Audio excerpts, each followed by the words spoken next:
প্রেমে পড়ার মতো এত আনন্দদায়ক কিছু কি আছে পৃথিবীতে? আমি এখনো একটা মেয়েকে অসম্ভব ভালোবাসি, অসম্ভব। কে সে? এটা বলা ঠিক হবে না, ওর ক্ষতি হবে।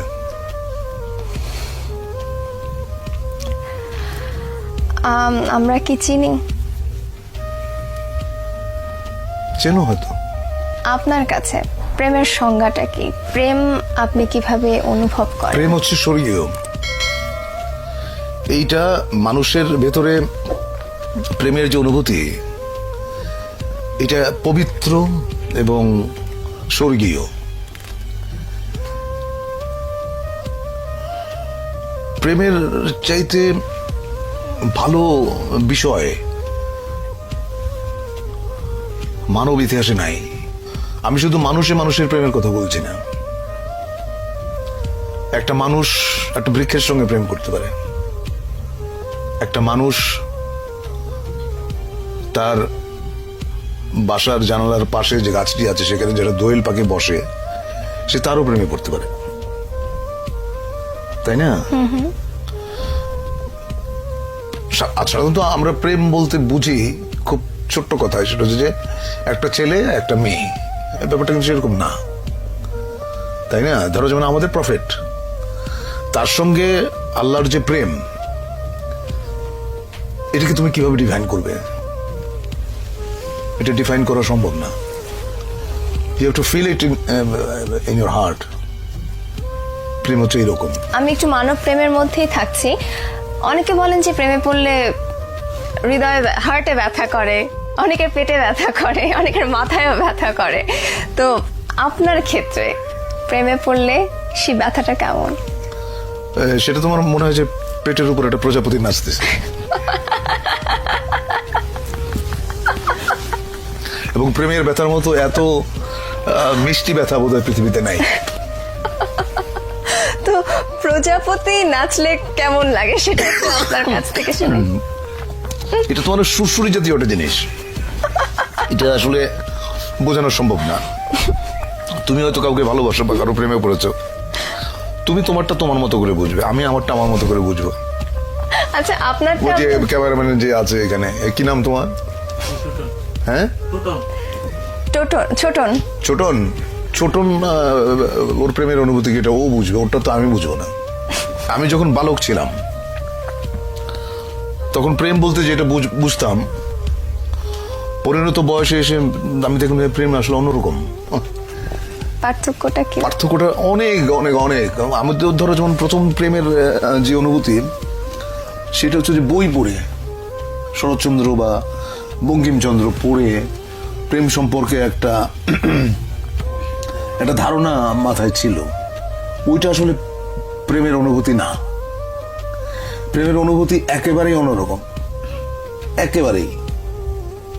এটা এক একজনের কাছে এক এক রকম, এটা কেউ কাউকে বলে বোঝাতে পারবে না। প্রথম প্রেমের কথা বলছেন, সেটা বইয়ের কথা বললেন, কিন্তু প্রথম মানব প্রেম যদি বলি সেটা হচ্ছে আমি তখন অনেক ছোট। কত বয়স? বয়স কত হবে তখন? এই ধরো 14-15।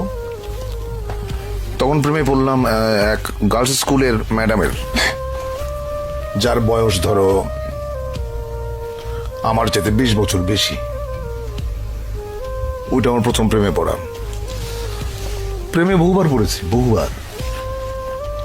প্রেমে পড়ার মতো আনন্দ বোধহয় আর কিছুতে নাই।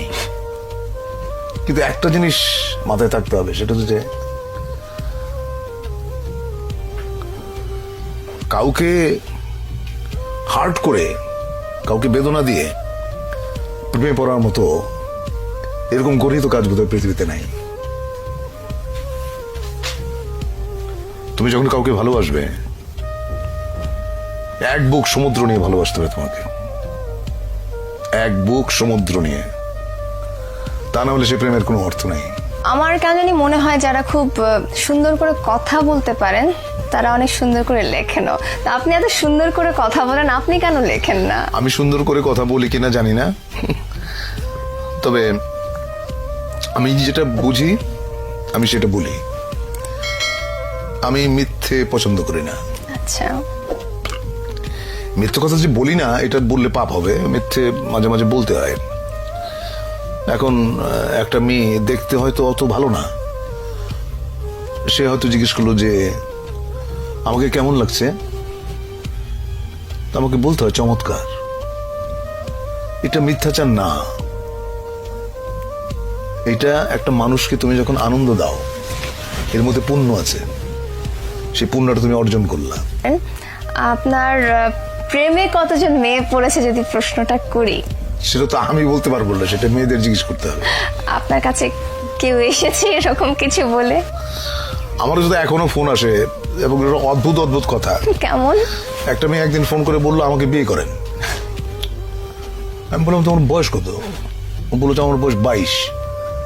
আমি বললাম যে আমি তোমার ঠাকুরদার বয়সী, টেলিফোন রাখো।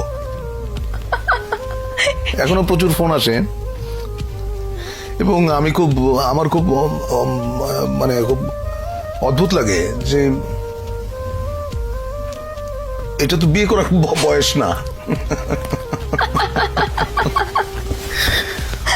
আচ্ছা, তো আপনি বলছেন যে আপনাকে যারা ভালোবেসেছে কারা কতজন সেটা আপনি বলতে পারবেন না, মেয়েরা বলতে পারবে, কিন্তু আপনার কাছে যারা পৌঁছেছে, আপনার পর্যন্ত যারা পৌঁছেছে, তারা তাদের এক্সপ্রেশনস গুলো কিরকম ছিল আপনার কাছে? আমাদের ইয়ারমেট একটা মেয়ে ছিল, ওর সঙ্গে বহু বছর পরে, প্রায় 20-21 বছর পরে দেখা হলো। ওর হাজবেন্ডের সঙ্গে পরিচয় করা দিল। উনি আমার সঙ্গে হ্যান্ডশেক করে বললেন ও আপনি সেই। তো আমি তো বুঝি না আপনি সেই মানে। তো আমি বললাম আপনি সেই মানে? তখন মেয়েটা বলল, আমাদের ইয়ারমেট, সে বলল যে আমি বাসর রাতে আমার হাজবেন্ডকে বলেছি যে আমি হুমায়ুন ফরিদের প্রেমে পড়েছিলাম, কিন্তু 4 বছর একসঙ্গে কাটিয়েছি আমরা, ওকে বলতে পারি নাই। I was so amused. সে বললে কি হইতো আমি জানি না। আচ্ছা, আপনি যাদেরকে ভালোবাসতেন তারা আপনাকে পছন্দ করেনি, এরকম কখনো ঘটেছে? না, আমি জানি না আসলে। কেউ কেউ হয়তো অপছন্দ করে, আবার কেউ কেউ হয়তো এড়িয়ে যায়, আমি বুঝি না। আচ্ছা, প্রেমের আরেকটা দিক হচ্ছে না বোঝা। আচ্ছা, মানে কেন প্রেমে পড়লাম, কেন ভালোবাসলাম, এর কারণ তুমি যদি খুঁজতে যাও দেখবে যে কিছু খুঁজে পাচ্ছ না। মানে একটা কালো বেড়াল অন্ধকার ঘরে তুমি খুঁজে বেড়াচ্ছ যেটা ওই ঘরে নাই। প্রেমটা এরকম। আপনি অভিনেতা হতে চেয়েছিলেন, অনেকেই অভিনেতা হতে চায়, কিন্তু সবার পক্ষে নিজেকে একজন সম্ভাব্য অভিনেতা হিসেবে প্রকাশ করা, প্রমাণ করার সুযোগ হয় না। আপনার পক্ষে সেটা সম্ভব হলো কিভাবে? যে কাজটা করি সেটা পছন্দ করি এবং যে কাজটা করি নিষ্ঠার সাথে করি, সততার সঙ্গে করি। সে কারণেই বোধহয় আমি মোটামুটি বলতে পারো যে অভিনেতা হিসেবে নিজেকে দাঁড় করাতে পেরেছি। ঢাকা থিয়েটারের সাথে, মঞ্চের সাথে আপনি যুক্ত হলেন কিভাবে? সেটা খুবই ইন্টারেস্টিং একটা ব্যাপার। সেটা হচ্ছে যে 1977 সালে জাহাঙ্গীরনগর বিশ্ববিদ্যালয়ে আমি তখন নাট্য সম্পাদক। তখন আন্তঃহল একটা নাট্য প্রতিযোগিতা অ্যারেঞ্জ করলাম।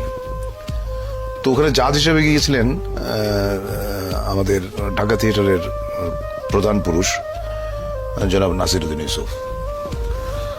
উনি আমার লেখা, আমার ডিরেকশন এবং আমি ছোট্ট একটা চরিত্রে অভিনয় করেছিলাম। ওটা দেখে নাটক শেষ হয়ে যাওয়ার পরে বললেন যে আমাদের ঢাকায় একটা দল আছে, দলটার নাম ঢাকা থিয়েটার, আপনি যদি জয়েন করেন আপনার ভালো লাগবে। তারপরে সেলিম ভাইকে বললাম, সেলিম আল দিন, সেলিম ভাই আমাকে নিয়ে গেল, ওইভাবে ঢাকা থিয়েটারে আসেন। সেটা কোন সাল? সেটা 77 সাল। সেই সময় ঢাকা থিয়েটার, বর্তমানের ঢাকা থিয়েটার, দুটোর মধ্যে যদি একটু তুলনা করতে এখন বলি। আমরা যখন ছিলাম একসঙ্গে, এতগুলো একঝাঁক তরুণ মেধাবী অভিনেতা, তাদের সঙ্গে আমি কাজ করেছি, সেটা ছিল ঢাকা থিয়েটারের স্বর্ণযুগ। এখন আমি থিয়েটার ওইভাবে দেখি না, মাঝে মধ্যে যাই, ওই গেলে একটা সমস্যা হয় যে সবাই এসে মানে সবাই এসে এমন ভাবে বিরক্ত বলবো না, এমন ভাবে ধরে আমাকে যে আবার একটু অভিনয় করেন মঞ্চে, আমরা দেখতে চাই। অনেকেই বলে যে আমরা আপনার মঞ্চের অভিনয় দেখি নাই, দেখতে চাই। তখন খুব বিব্রত হই, কারণ আমি জানি আমি মঞ্চে আর কোনোদিন কাজ করব না। কারণ মঞ্চে কাজ করার জন্য যেই ধরনের প্রাণ শক্তি লাগে সেটা হয়তো আমার আছে, কিন্তু আরেকটু বেশি থাকলে হয়তো করতাম।